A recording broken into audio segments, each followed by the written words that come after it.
I'm a historic seismology enthusiast. You thought you had weird hobbies.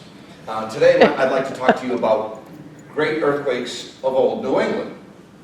Okay, now you might not know it, but you may be living either near an epicenter or a fault line where an earthquake happened in New England. In fact, one of the most vulnerable areas in New England are south central Connecticut, the east coast of Massachusetts up to Cape Cod Canal, the Littleton area, southeastern New Hampshire, southeastern Maine, and central Maine. In fact, Maine, over the last 400 years, has had the most earthquakes out of any state in New England, followed by Massachusetts.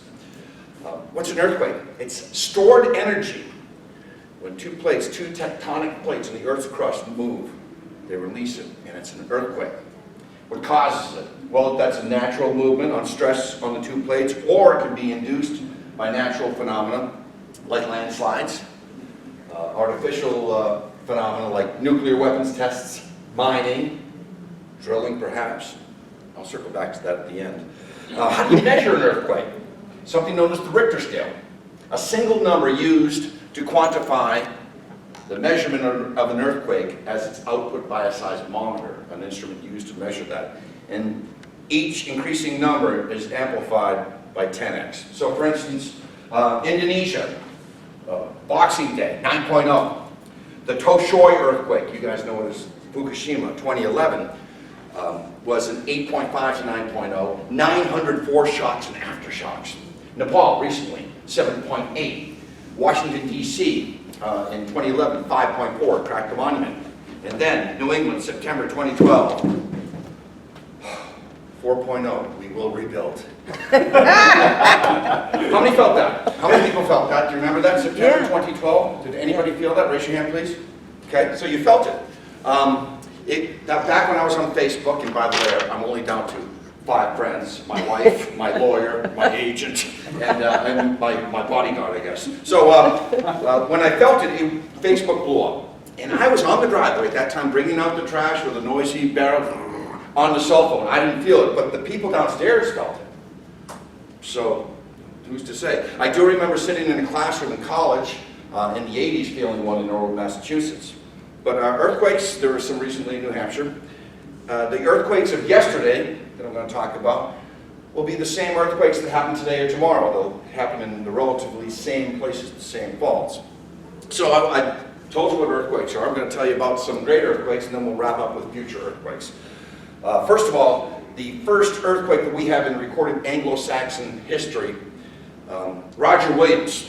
He got kicked out of the club, as Gronk would say, when he got booted out of the Massachusetts Bay Colony because he was very progressive in his religious beliefs. But he still maintained a relationship with John Winthrop, and he wrote to him after interacting with the Pequot and Narragansett Indians, and he said that there were 5 earthquakes over a 4-score period, or 80-year period. And then the big one, perhaps the biggest in New England history, hit in 1638. The epicenter was just north of Concord, New Hampshire. We estimate 6.5 to 7.0 on the Richter scale. French Jesuit missionaries paddling in the St. Lawrence reported that the kettles swayed and the water spilled out of them. It was felt in Boston, where chimneys were toppled.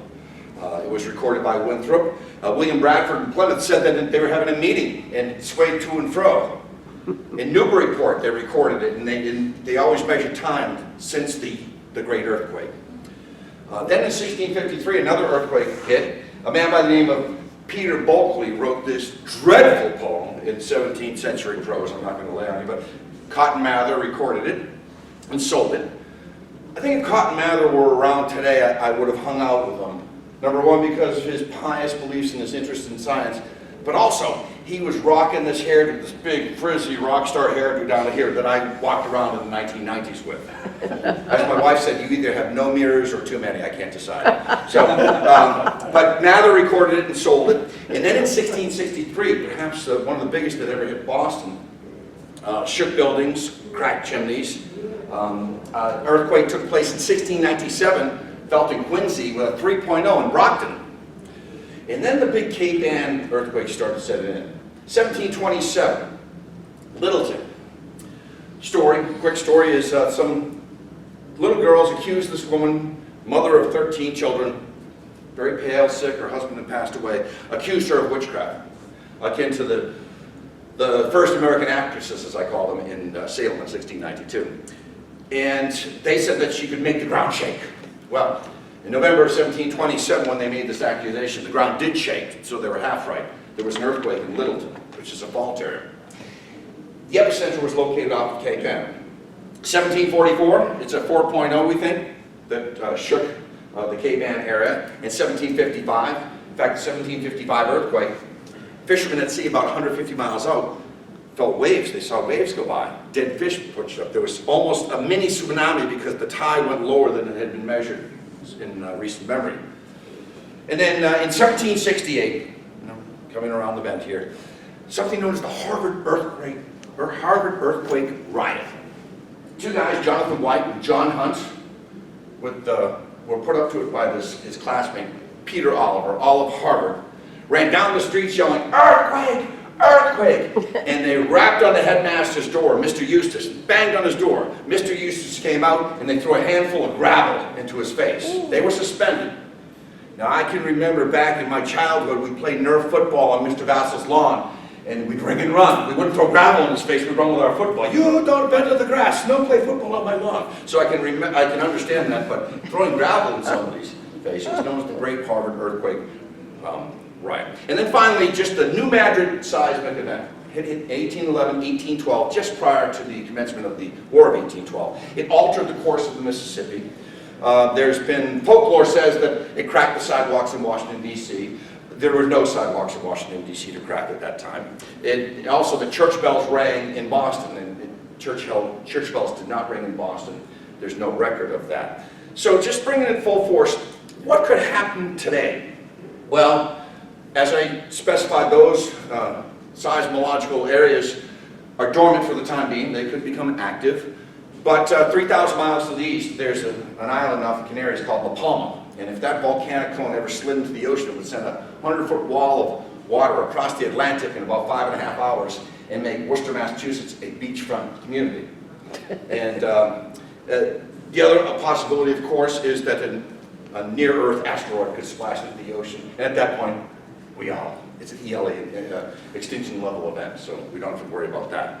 So just wrapping up, that you probably live near an earthquake-prone area, if you're living in New England, and the earthquakes that happened yesterday can happen in the same place today or tomorrow. Right now, I'd like to take some questions.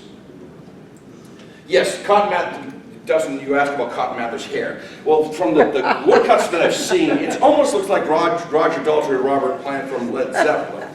Yes, he did. He did take tidings. He said, "If you don't give me money, that you'll probably go to HE double hockey sticks." He did use that. Anybody else? Yes? I live in Newburyport. Do I have to move?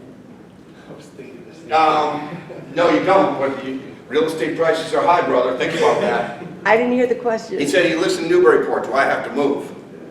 And I'm saying only if you want to get top dollar in the real estate market for your house. It's a beautiful community. Thank you very much. Right.